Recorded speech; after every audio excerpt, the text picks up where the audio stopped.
For today's video, dito pala kami ngayon sa Burnham Park, nagbabiking ng anak ko. Kaya ngayon ko lang pala ito na voice over, nung nakaraang araw pa tong video na to.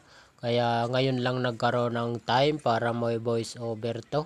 Bigyan pala natin ng time ang mga anak natin para mag-enjoy naman sila sa kanilang pagkabata. Kaya darating ang araw, hindi na natin sila makakasama lagi.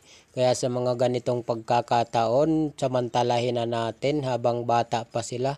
Kasi darating ang araw na magbibinata sila, lalaki sila, magkakaroon sila ng kanya-kanyang lakad o pupuntahan. Kaya minsan na lang natin sila pwedeng makasama. Kaya enjoyin na natin ang mga bawat araw o oras na kasama natin sila. At mag-i-enjoy sila kung ano man ang gusto nilang gawin. Basta lagi tayong nakaalalay sa kanila. Basta alam natin na ikabubuti nila at hindi sila mapapasama.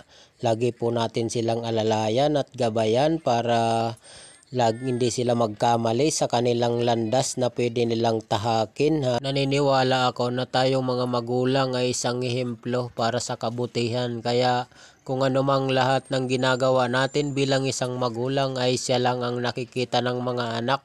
Siya rin ang susundin nila. Kaya maging magandang ehemplo tayo sa ating mga anak para paglaki nila o pagbinata nila ay tularan tayo sa mga mabubuting gawain natin.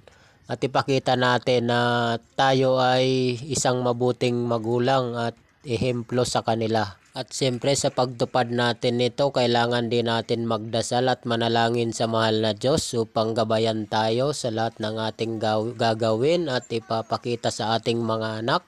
Marami pong salamat. Hanggang dito na lang po ang aking video.